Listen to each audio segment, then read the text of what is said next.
Alright, Mr. CleanN is here for an environmental workshop thing going on where this gentleman's going to speak on effective lobbying, particularly for environmental issues.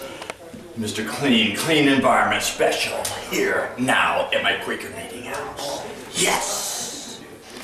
Okay, so here we go.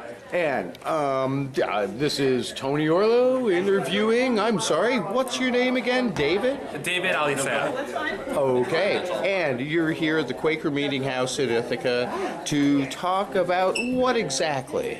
So we're going to talk about some of the major climate issues that are going on both the federal and state levels, ranging from EPA rules to a carbon tax. Covering just a very quick overview of a lot of these issues and giving people the tools to be able to meet with their legislators to take action and push for more environmental protection. All right, really interesting. That's pretty cool. So,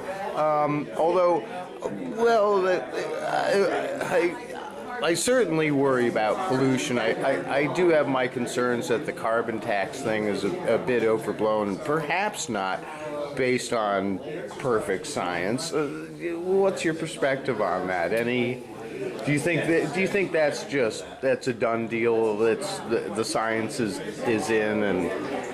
So I'm not going to sit here and say that I'm an expert on this. Okay. So I think what we'll be talking about specifically is part of the New York Renews campaign.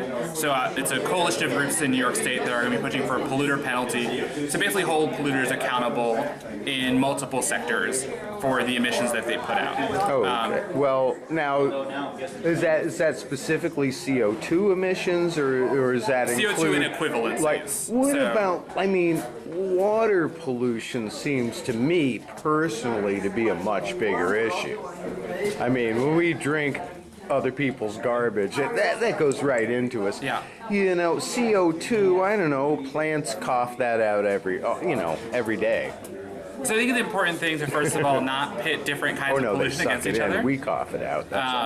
So it's not that one is worse than the other. All sorts of pollution are bad for different reasons. And so we need multiple policies to address all of these. I think luckily when you do try to limit climate pollution, you also often help the air and water and other things, so they go hand in hand. It's not an either or scenario. All right. Well, thank you very much. Thanks for talking to me, and welcome to Ithaca and to the Quaker Meeting House. Thank you. Appreciate I look forward to hearing from you. Okay. Thanks. Haslam, and I am a member of the Earth Care Committee here at the monthly meeting of the Quakers, and I'm also on the steering committee of ICANN, the Interfaith Climate Action Network, and we are co-sponsoring this event, and we're delighted so many of you came. We're delighted to have David Alisa here. I'm going to do housekeeping first, and a much shorter beginning than we usually have at our quarterly meetings, because this is a real workshop. And so we need as much time as possible for David's presentation and then for us to break out into the groups. So the workshop is called Advocacy for the Earth, a workshop on effectively engaging elected officials on climate change, which is a tricky topic, and I'm going to give the introduction to that in a moment, but first introduce you to this building. The bathrooms are back there. You go through either door, and they're in between the two outer doors. There's also a coat right there. This room has some food in it, so help yourself at any point, although it'll be there at the end as well. And at both entrances, there are sign-up sheets if you wanted to be added to ICANN's listserv. There are also copies of this flyer, which is two-sided. And this is to be a resource. It was developed by Lori Konwinski, who is one of the key people in ICANN. This side is all of the people who represent this area on the federal level. And this is all the people who represent this area on the state level. It's printed back to back in black and white. There are lots of copies, the idea being that you can take a bunch back with you to your faith community. If you want to pay for fancy color printing, you can also email us, just post it in the ICANN listserv. if you don't happen to know my email address, and we'll get you the master copy, which you can use either for color printing or black and white printing.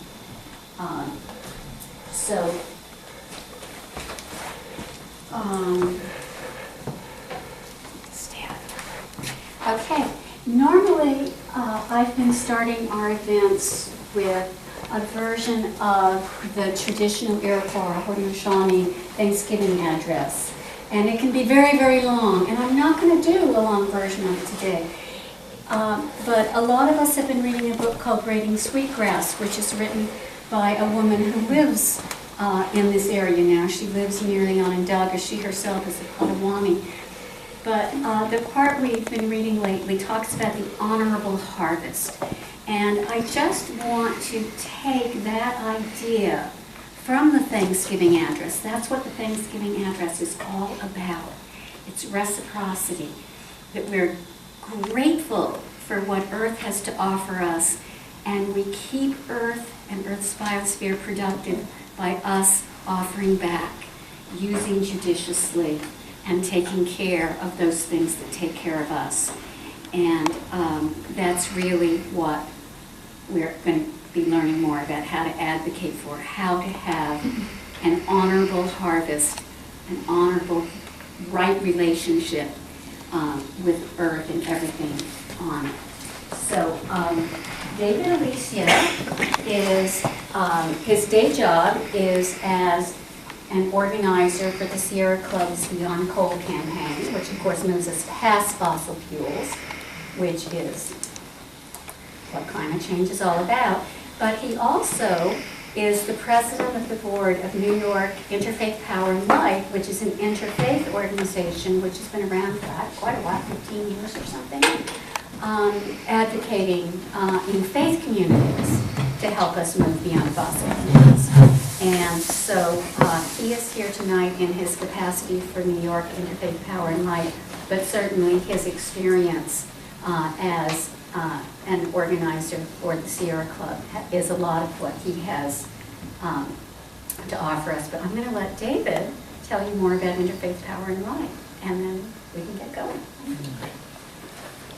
Thank you, and thank you for hosting this event here. I think this is a great space. And thank you guys all for taking some time out in the middle of the week to come and listen to me. I really appreciate it. So my name is David Alicia. As she mentioned, my day job is a Beyond Coal organizer. I live in Syracuse, but work across the region. But today I'm here as president of the board of New York Interfaith Power and Light. So it's NYIPL is the acronym you'll see. And we are really the only organization on the statewide level advocating on behalf of religious and communities of faith on climate change issues. And so we've been around for about 10 years in New York. And we have two main programs right now, Green Up and Speak Up.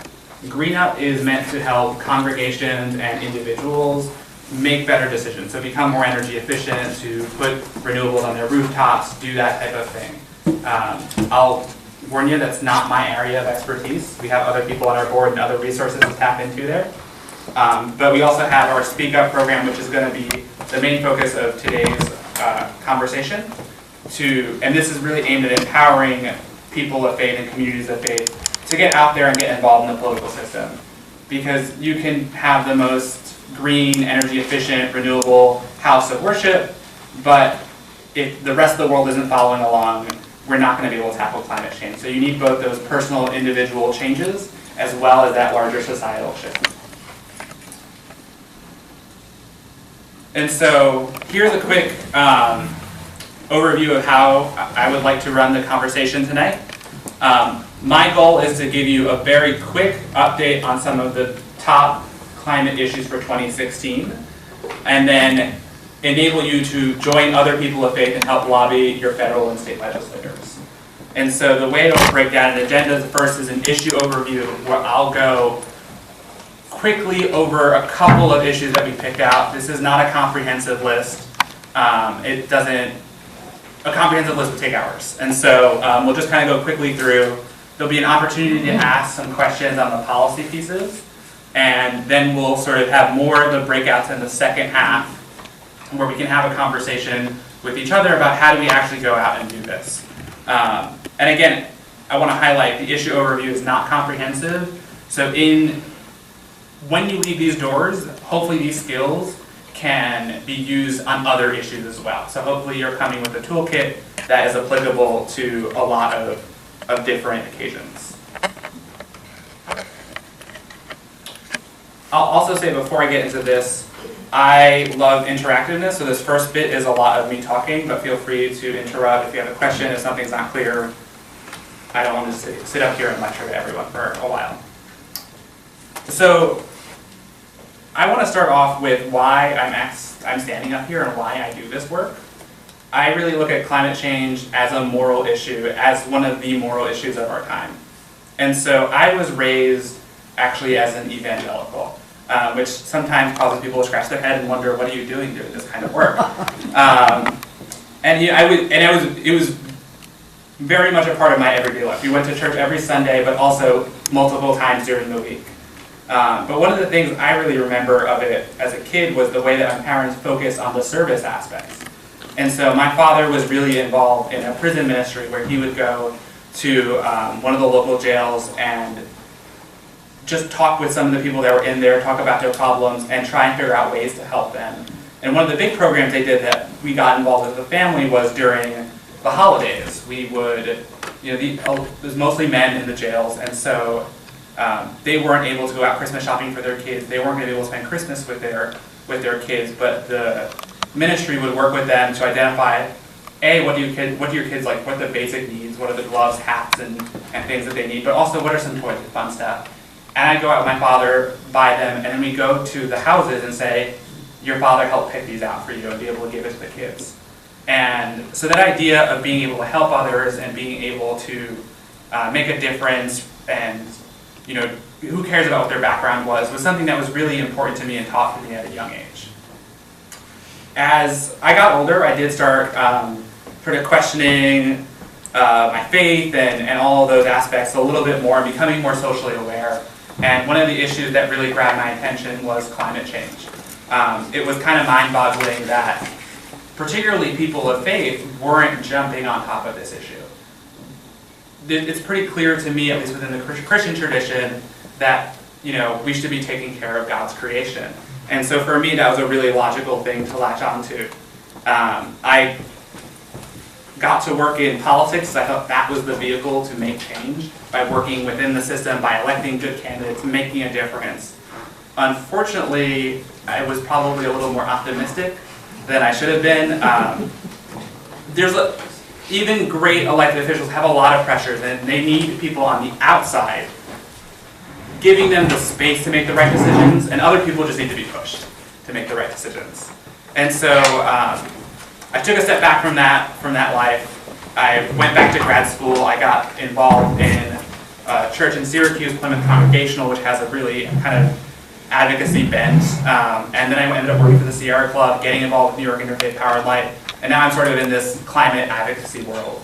But it's where I feel like I can actually make a difference on this important issue and kind of help lift all boats.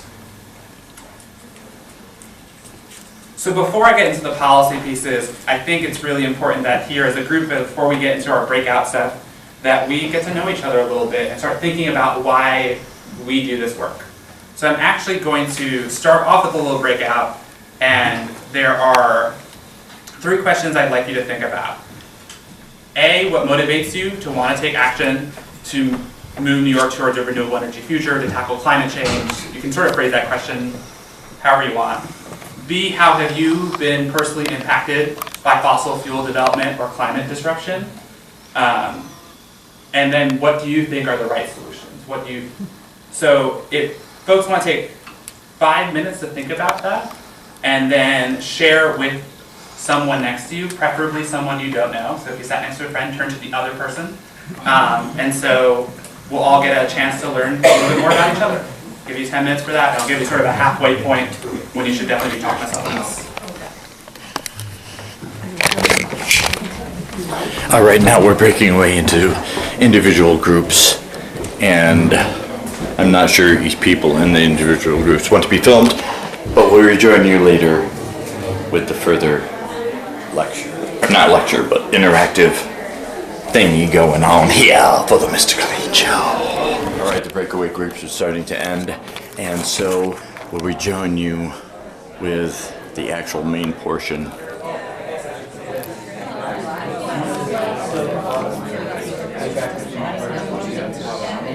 Tony gets something to eat. So what do you think of all this?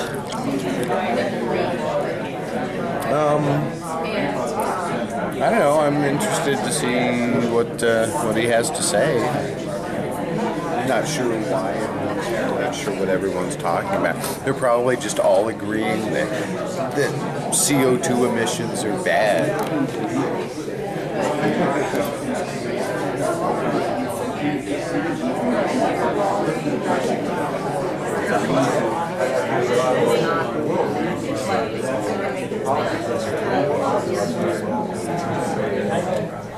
One minute warning, so if you have any final thoughts,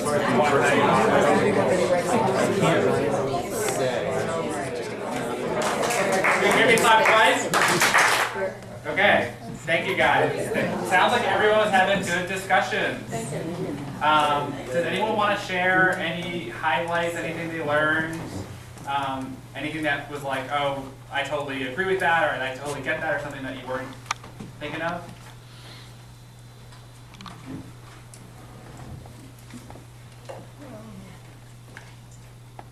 I can remember when I was a young man in graduate school, I was living down near Washington, D.C. at the University of Maryland. And most people felt the atmosphere was relatively clean and people were relatively healthy. There was some research being done at the United States Department of Agriculture research facilities in Beltsville, Maryland, where they had two greenhouses side by side. And one had filtered air and the other had ambient air. And the crops in both greenhouses were identical, but the yield and the size and the health and vigor of the filtered air greenhouse crops were so much better than those in the ambient air. It was amazing. And it impressed the heck out of me, and I never forgot that. So that was one personal experience where I felt that there were some environmental, atmospheric health issues. Yeah, it's powerful, it's a poignant image. I can picture the greenhouses. Thank you. And I saw a hand over here. Well, we had some ideas for solutions, You jumped right to the solution. but maybe we should wait. No, name a couple that if you solve the world, then we can just go home. Well, I was expressing concern for the people who work in the coal mines and thinking about how we could help them, and also Saudi Arabia, which are depending on the oil industry. Mm-hmm. I'm wondering whether those are the places where we should build the wind and solar equipment. That's a good suggestion. Just an idea. And we actually may touch, maybe not on the fullness of that, but we may touch on that a little bit actually. So that's a good idea. Great. Okay, so we'll keep it moving. Before I jump into the issue stuff, I'm going to hand out this packet. Feel free to grab one. Basically, this should have most of the information that is on here, so you don't have to take furious notes.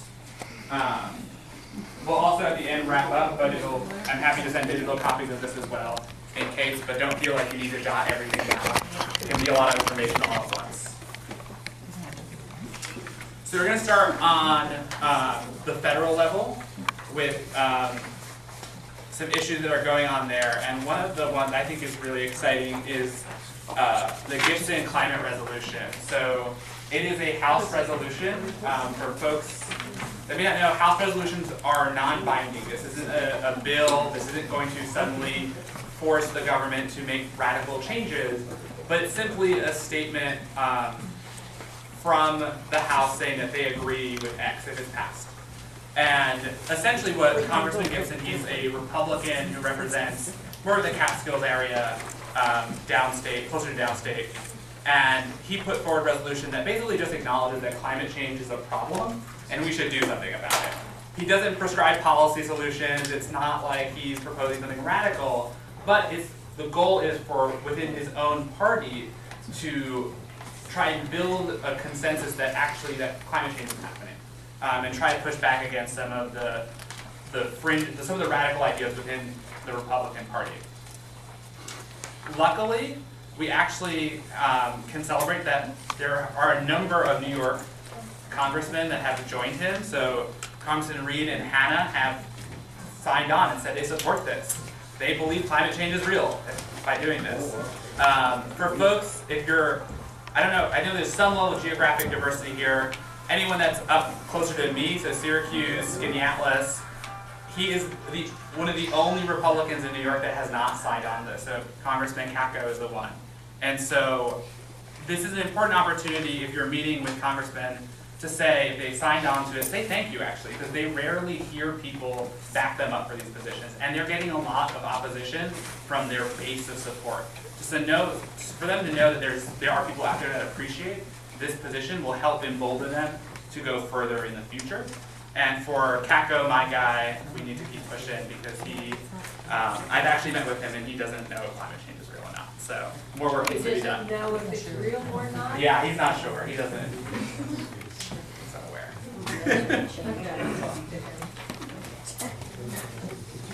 So along with that, on the federal level, there are a number of EPA rules moving forward. And so with the fact that Congress it's been difficult to pass almost anything in Congress. The EPA has been a real key vehicle over the past couple of years to help move things forward. And so there's 4 big policies I want to highlight. First one is the Clean Power Plan. So it puts in place the first limitations on climate pollution on power plants that we've never done. And so that's a major step forward. It's not perfect. It could be stronger, but it's a good first step.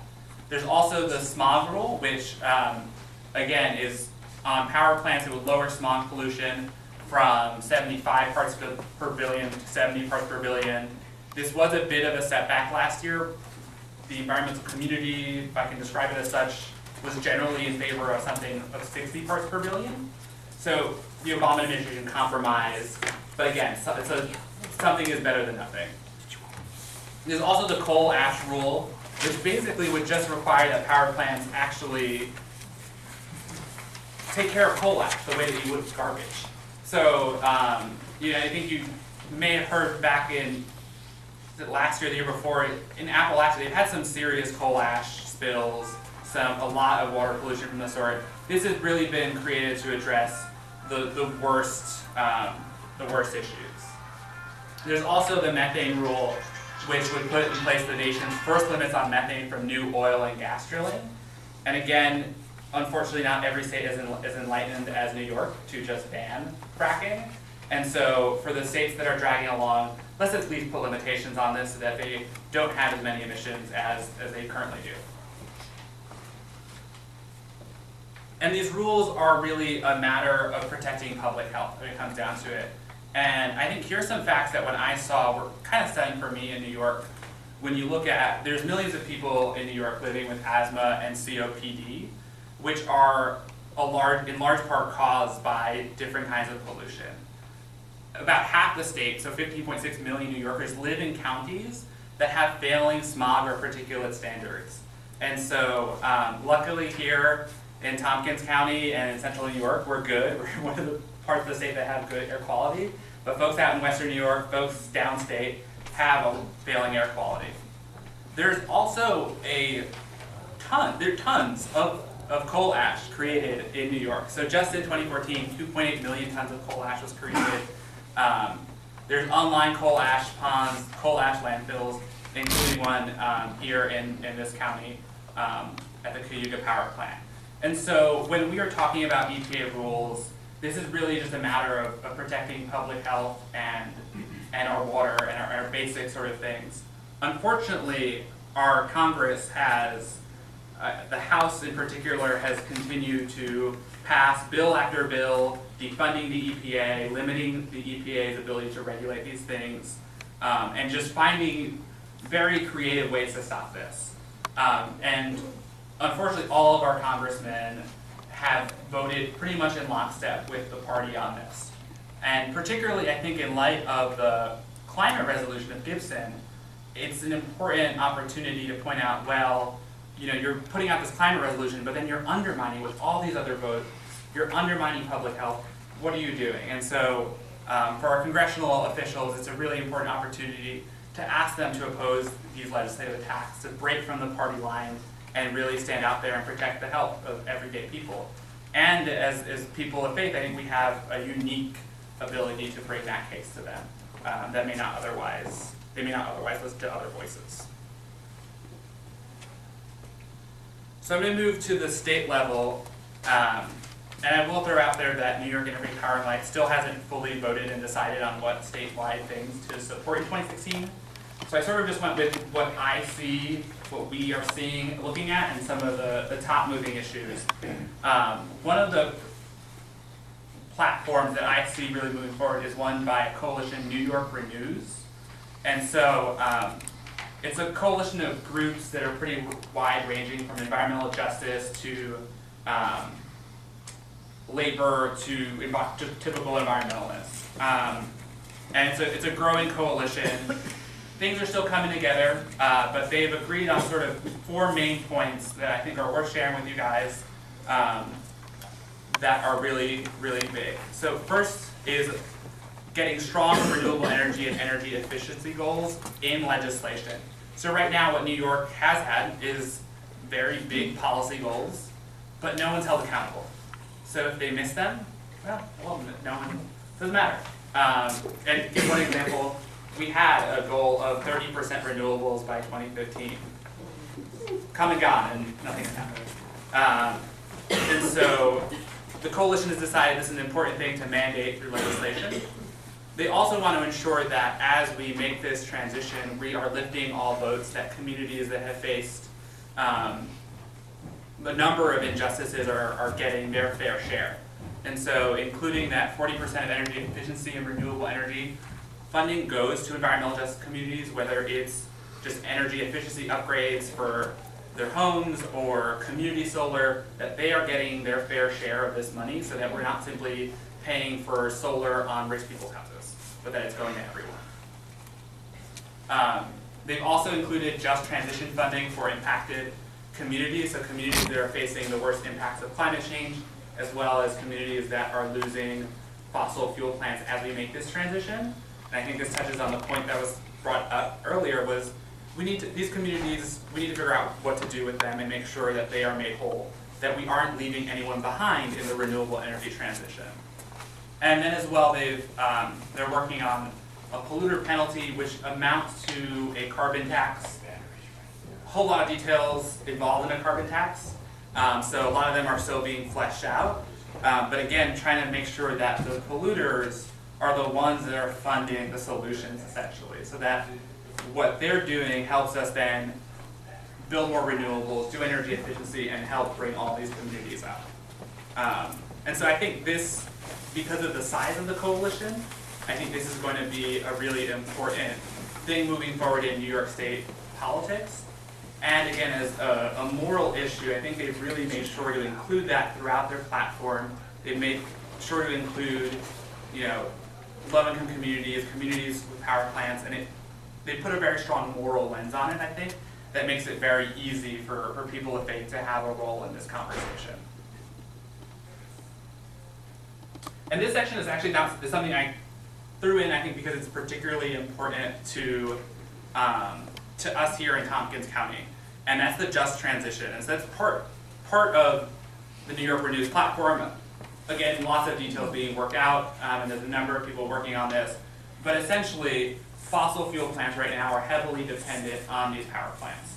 And so folks that might know, the Cayuga Power Plant in Lansing now contributes a significant amount to the school and the town at different levels.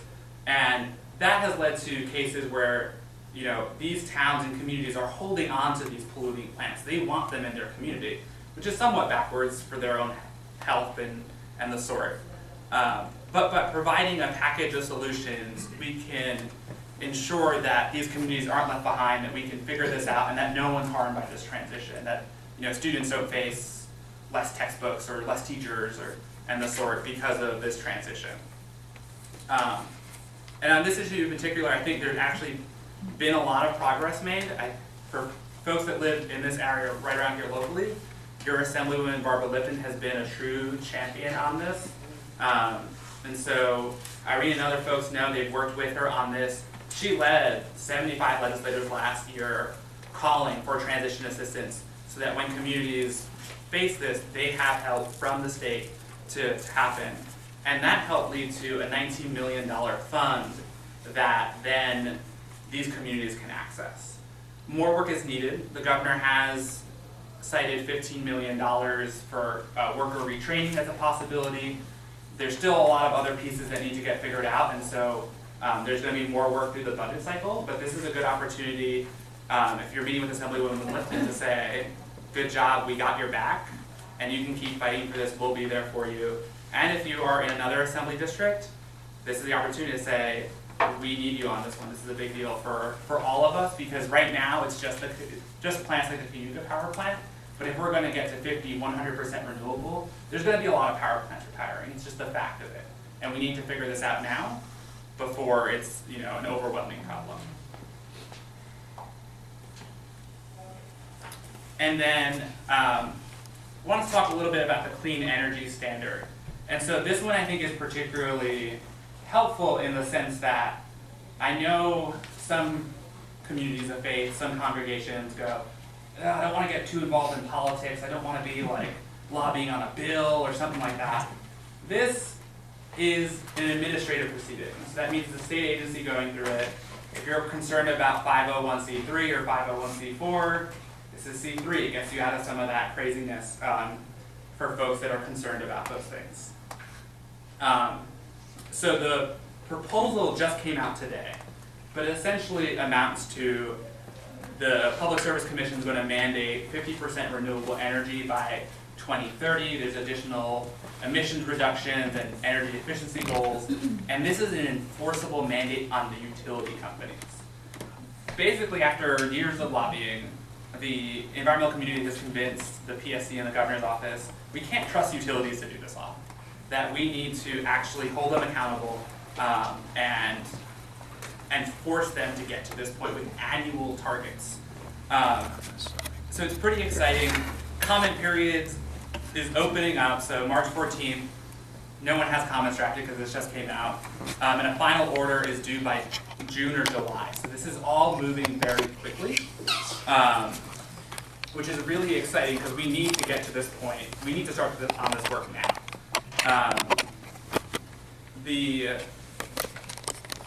One important thing to throw out there is that a couple of the Republican state senators have already started to voice their concerns that these new renewable energy programs by the governor are going to cost too much, that they haven't really studied it, the impact on ratepayers, and we need to slow down. We can't do this so quickly right now. And I think that makes it more important than ever to get involved in this process to say, no, we need to do this like yesterday. And it's an opportunity to also meet with our legislators and say, can you send a letter to the governor's office, to the Public Service Commission supporting this, so that there's that counterbalance. So they're definitely going to be hearing from the opposition.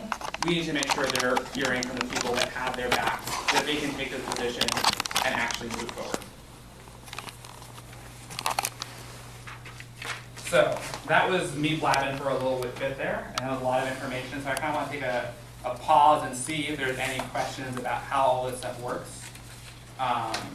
and open up the floor. The 50% renewable by 2030 goal, does that apply just to electricity production? Yeah, so it is just electric production. There is, again, it just came out today, so the energy efficiency stuff, I believe that includes, and I don't know if you had more time to look at this than I did. No. I think it includes building efficiency as well. So I'm not sure how they're balancing that all, but so that the efficiency side is there, but they're not, I don't think they're concerned about what type of heating buildings they're using, for example. Or transportation, I think there was some mention of electric vehicles, but not too much. The federal and state government have given some very good incentives for homeowners to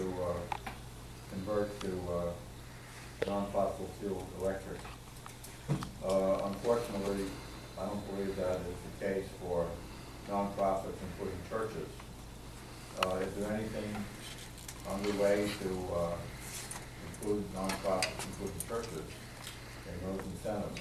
So yeah, I think one of the big issues is that nonprofits have been treated as commercial users, which then it's not really fair to put a house of worship on the same category as Walmart. They deserve a different class of incentives.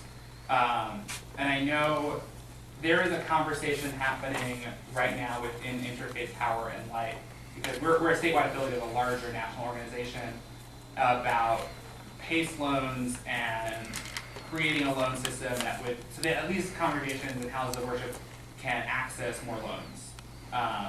The conversation is really just starting, so I think that will be a place to go. But I don't, at the moment, there hasn't been much discussion, I think, on the statewide level to put houses of worship in a better category.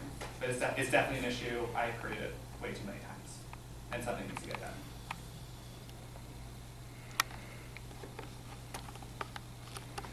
Any other questions? Did I do that good of a job explaining everything? There's not many questions. So again, in those packets, there is more information on each.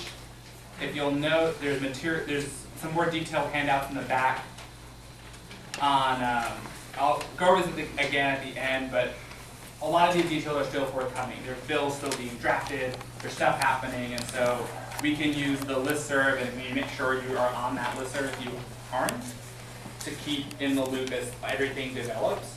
Will be a really important way to make sure that you have all the facts and good meetings. Yes. I know we're supposed to urge our representatives to sponsor or support environmental issues. I've had some experience writing brief letters encouraging our representatives in the Congress and state legislators to do that. Mm-hmm. Rarely do I get responses, and I'm wondering whether or not there's any other method of stimulating action on the part of our legislators. So it's hard, I think, and it varies, I think, a lot between legislative office to legislative office. Some are much more responsive than others. And I think there's sort of different levels of engaging. So I think handwritten letters are fairly, so there's form letters, so something printed and just sent in. Then there's handwritten sort of above that, and it normally gets a little bit more attention. There's phone calls, calling in their office and voicing your support for this issue. And then there's the, can I meet with a staff person? Because most offices, I'm not going to say all, but most offices feel like they have an obligation to meet with their constituents. Some of them still don't, but most of them do. And that gives you an opportunity to get in front of the staff person to make that personal connection and know who to follow up with. So you have that meeting, and it isn't just a one-time meeting. You make sure at the end of that meeting that I'm going to, say I want you to oppose legislative attacks on the EPA. Then a bill comes up that's opposing it. That's when you pick up the phone and call that specific staff person. You have their name now and go, hey, this bill's coming up, what are you going to do? And you create that accountability where they know someone is looking at all times. And I think we'll also get into it in the second half of working to find other people to help spread your message. So just you calling, just you meeting is great, but if you can have multiple people from multiple different backgrounds, different organizations, different viewpoints, you help reinforce your message so that they know, oh, it's not just this, one guy from this congregation that's really passionate, but there's a number of congregations that are up in arms about this, or there's a number of groups, and sort of raises to their attention level. Well, I've experienced the fact that when bills are brought up before Congress with one or more sponsors, it's not uncommon they go into committee right away and they just sit there forever because they're not brought up for a vote or proceed through the legislative process. Mm-hmm. And when I call my representative or his staff person and ask what their position is on a particular bill, their excuse is the bill hasn't come up in a finalized form for them to make a decision. So in effect, they're not really willing to tell me anything. Yeah, I think it's normally not a great sign, because I think that means they don't want to come, they either don't want to tell you their position or they just don't want to make one. But sometimes a bill staying in committee is a good thing for some of these bad bills, and so we should just be happy that they die in committee. I realize perseverance is important. But yeah, I think that's what you're supposed to do, is that even when it's still in committee, making sure that they're aware of it, that they know about it. Because I've had times where there was one bill that was super complex, and I'm not going to try to explain it, but like their office had a completely different understanding of this bill. And so while I ended up dying in committee, but like we had a great conversation, because they were like, oh, this bill is great. It was the sound science bill, which was a great sounding name. And it was a good opportunity to build a relationship and keep at it. So yeah, it can be frustrating when they're not willing to make a commitment, but it's that longer term building relationship. They know you're watching. Just keep at it. I've read that one of the biggest polluters is our military, and I wonder if you're hearing any talk of that at any level, or good sources to go to. I'm from this Quaker meeting, one of the historic peace churches, that we really need to make that connection. Yeah, I think Military. I agree with where you're coming from. I just, given the political climate, especially on the national level, I don't know enough about it, to be honest. I just don't know if maybe there are folks out there that are doing it, but I imagine on the thoughts of getting anything passed, or if not, are so slim, because the military has got this sort of sacred position in our thing. And I think it's important to bring up in conversation, but with the sort of reality that it's going to take more. I think Sarah, then Irene. Well, I just want to comment on Okay, there's a comment direct then. just one bright spot about the military. I heard that all military buildings that have been constructed on different bases, they have to use geothermal for heating. Yeah, that's actually a good point. There So is, that's a they bright are spot. they are one of the larger procurers of renewables, and so in part because simply if they're in remote places, it's much easier to go solar than try to figure out how to transmit things. I think, Geothermal heating. yeah, so geothermal, solar, wind, they are actually investing a decent amount. I think there's probably still concerns about like what's the giant tank burning, still burning a lot of oil. So I'm not going to say it's perfect. But they are making progress in some parts. I wanted to ask about the value of contacting representatives outside of your own district. If somebody is the chairman of a committee and they're from the North Country or Albany or New York City, do they listen? Is there any ear for our input if you're not a constituent? I think it depends. So I think, for example, Congressman Gibson is very receptive because he's eyeing statewide office. He's considering a gubernatorial run in a couple of years. And so he is one that is very sensitive to that. Stefanik in the North Country is very sensitive to women's groups and the sort. So that's an in on her, even if you're out of the district. But just sort of out of the blue, you're not going to put as much weight. I think you got to think of sort of the strategic ways to do it rather than just a blast. But I'm not the expert either on that one. I think it's based on how much time you have and if you're willing to give it a try. At one point, many years ago, we were urged to, if there was a specific bill in a committee, like the the Energy Conservation Committee, which our state senator Tom O'Mara has been on forever, and where bills sit and don't move. If we look up who else is on the committee, and if there's a guy or a gal from Minneapolis or from Oakland, and we happen to have a friend or a relative that lives in Minneapolis or Oakland, we write that person and say, here's what you need to say to your person on the ENCON committee. That's more effective than us outsiders writing, I think. Yeah, and we've actually done this sort of on the Sierra Club side of things, we have a really active New York City group that will reach out to, they'll just call through random numbers in Albany and see if someone wants to come to a meeting. So there, you know, there's creative ways to do that, to think of like, who do I know in this district? Or even if, honestly, one thing too, if I used to live in the district, like I will sometimes still lobby some Long Island folks, because I used to live in the district, I have family in the district, I can still make a personal connection there. So I think thinking of those creative ways is important. Great, so I'm gonna move us into the fun stuff, and that is how to lobby, and here's where we have some of the fun breakouts and discussions. And so, I think one of the first steps in figuring out how to lobby is thinking of who can join you. So again, like I think I said before, one person is great, you may be really, really smart, but they want to know that there's more people behind you. They want to know that you're not just a one-man show. So the more people you can bring, the more diverse voices you can bring, the more impact that you have.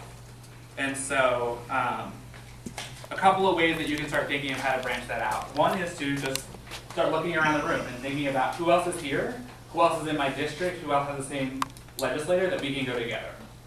There's also thinking of others in your congregation that you can come with you. And so I know my congregation, being the really activisty one, is we do, if you want to do it, you can take like a minute at the pulpit and be like, I have a petition, or I'm going to go meet with the legislator, I have a sign-up sheet in the back, and anyone that wants to talk to me, come and sign up and we'll chat more. And so that's a way to do it, or a coffee hour, or whatever, however your community of faith does it, as an opportunity to reach out there, because there may be someone who has never done this before and wants to try it, someone new who likes this kind of stuff. It gives you the opportunity to really connect with someone in your own community and get them engaged. Then there's also the friends and families and coworkers that are like-minded that you think would like this sort of thing. Don't invite, you know, the uncle who's a crazy tea partier. Avoid him. And also think of partner organizations, particularly the different constituencies. So, and by partner organizations, it could be, you know, you're in a Unitarian church and there's a UCC church across the street that you sometimes talk to. Give them a try. You know, this might be a good opportunity to work across different organizations on a shared goal. That's helpful. So, with that, we're going to do a little exercise to think through some of these questions. So the questions are there enough people to meet with within your group here once we break out into a group? Are there any faith traditions or communities missing? And if yes, actually go through the process of going, oh, you know, we don't have any Jews or Muslims or Unitarians. Who can you invite? Then think about who you can recruit from your own community of faith. Talk about, share, oh, I know I have a social justice committee. I'm going to reach out to them. And think about, if you have enough, is you have critical mass, and people, are we going to do one meeting, or do we want to do like plan? Like we do the Unitarians go 1 week, and the Presbyterians go the second week, and we hit them from multiple angles. So think through that. So the way I've set this up is that there are signs in different parts of the room for Congressman Reed, Assemblywoman Lipton, and Senator O'Mara. I figured those would be the most popular. Go with the one that you are like, I definitely want to meet with this one, even if you would like to meet with all three of them. And you can break out into those groups. On the back of each sheet, if you can just write your name, so later I can look back and see who was in each group. And then you can run through these questions together as a group, and then we'll huddle back in and report back. So I'll give you guys 10 minutes to do that. Okay, I just want to ask if there's anybody else who has Nazolio as a state Oh yeah, I senator. forgot about Nazolio. Oh, okay. Was wondering if anyone's further north. What? I'm sitting in the right place. Yeah, perfect. There's also a sewer. What about Seward? I did not have Seward prep, but I'm happy to. That corner's free, so if anyone's got Seward, Yeah, grab that corner. Seward represents some people of this town. I didn't realize there was a. But now they'll get a copy of this one. Perfect. So yeah, All right, now break out they're breaking out in individual groups to talk about reaching out to their representatives, and we'll rejoin you later. Yes, for the Mr. Clean show. Pretty much in breakout mode for most of the rest of this conversation. Well, yes, Same group. Hopefully you like everyone. So, So, does anyone want to share any highlights from your conversation? Were there any any challenges? Was there like any questions? Was there anything like we're ready to go into a meeting? We got it all figured out. What do folks want to share? Where's everyone at? Hi. Hi, my name is Sarah. I just really briefly, I work with the Friends Committee on National Legislation, and I work as an advocacy corps organizer up in Ithaca doing lobbying with Tom Reed on bipartisan legislation on climate change in the House. So I'm actually already in the process of setting up a visit with him for early February, which is what we were talking about, because they haven't gotten back to me on a date yet because their office is being really annoying. It's fine. But once I get that set up, we were talking about all going together if it works out. So I lobbied his office here in Ithaca and in DC on the Gibson resolution a couple weeks before he supported it, which was very exciting. And the other piece of bipartisan legislation my organization has been working on is called the Prepare Act, and that is, I don't know if you're familiar with it, it's an act, it's bipartisan, and it doesn't say climate change at all in the entire piece of legislation, which is funny, but it's partly designed that way to give Republicans a safe space to talk about climate change where they don't feel like they're going to get tons of opposition from some constituents that voted them into office. And basically the Prepare Act talks about how can we be better prepared on the state and federal level for extreme weather events. So when I've lobbied on the Prepare Act as a constituent of District 23 of Tom Reed's district, I've talked a lot about how we've had flooding when we have extreme snowfall and then extreme melting, and we've had to call in a state of emergency, I know, a couple of springs ago. So that's one example of extreme weather and how it affects our district. And then the underlying piece of that legislation that they don't mention is that severe weather is going to become more intense because of climate change and because of everything that we've already talked about here. So that's sort of the underlying piece of it, but it's framed in a way that will give conservatives more of a reason to support it. I actually spoke with Reed at a town hall meeting in December and gave him the one pager on the act and was like, do you think climate change is a national security issue? He seems very open to the idea of supporting that type of legislation. I think he just needs more people to come to talk to him about it and tell him why it's important to them. So that's what we talked about. That is great. So you guys are single-handedly gonna So about 6 of us signed up to go with her when she was. So now we've got a little list going, and once I get once Sharon Murphy gets back to me, I'll get back to you guys. That's awesome. So we have representatives from Catholics and 4 Protestants, I think, and Quakers, and anybody else who wants to join us. And Baptists. Would be great. That is awesome. We're looking for Jewish people, and who else did we need? African American churches. African American. Also anyone. Everyone. Just swamp his office. Awesome. Sounds like you guys had a good conversation. And one thing you may want to keep in mind, if it gets to be a lot of people, maybe you guys split it up and do several meetings and just kind of hammer in from different angles. Yeah, that would be great too. Awesome. I know she set a high bar, but anyone else want to share? Even if it was like we were struggling with X, or we're struggling with this, that's fine because this is what these things are for.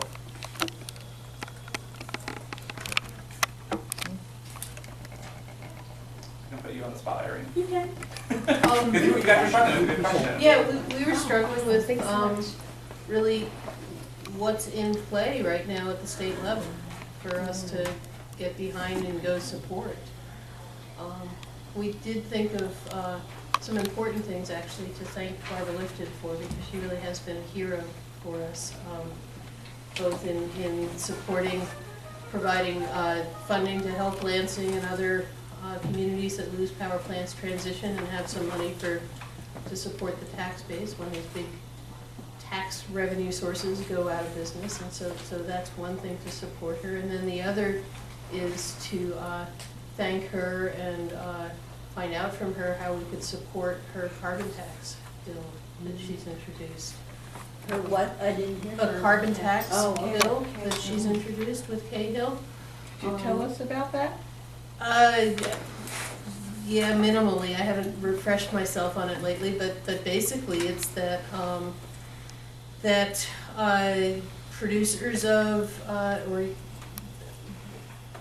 larger users of carbon fuels, fossil fuels should have to pay a fee for the use. And I think, go ahead, you look like you have even more, Kathy. I honestly haven't looked at it in a while to be conversant, but. Okay, I think what it is I've read it and I've highlighted it, so I think I might have it a little bit in my head.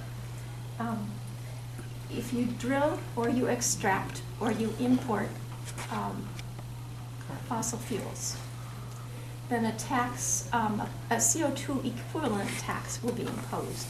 And it will start at $35 per ton, and it will rise to $185, something like that maximum, over some amount of years. And the revenues, some of the revenues will be used, about 40%, to help the lower income members of the state deal with the increased prices that we hope the tax will cause to encourage people to not use carbon-intensive goods as much and to substitute other things for fossil fuels. And then the remaining 60% will be used for the kind of NYSERDA-like programs that the cap and trade program funds, that RGGI funds programs to encourage environmental efficiency or energy efficiency. Renewable energy efficiency. And I think one thing that just touches on is the fact that these issues, this is not comprehensive of all issues, and so especially by getting together in groups, you realize, oh, there's another issue I didn't know about. You know, I didn't know about what I can't remember the power quotes. I can't remember. Oh, Prepare Act? Prepare. Yes. Yeah. Like I didn't know about that one. So by getting in groups and talking with people, you also may come up with a different set of priorities that I necessarily handed to you, and that's okay. Because at the end of the day, we're all moving the ball forward, and there's a ton of issues out there. There's different bills, so it's important, and it's a good lesson out of that. Also, not to sidetrack this too much, but with something like the bill that Rich is supporting, being introduced in both houses, and right now, it's important that people read those, and not just sort of hop on them, because in reading them, I work in sort of the biomass area a bit at Cooperative Extension, just in education about it. And that bill lumps all kinds of biomass, which is wood, pellets, etc., with fossil fuels. So it would tax any carbon-based fuel. And really, there's a fundamental difference between those two. There's some reasons why they got lumped together. And I've talked to Barbara Lifton's office about it, but just if you really want to make sure people don't burn wood, that's your own, you can support that side. But if you are lumping biomass and things in with fossil fuels and trying to understand the difference between the carbon cycle and the causes in climate change, that's a fundamental difference. So just look at the bills before you kind of do a lot of lobbying behind them.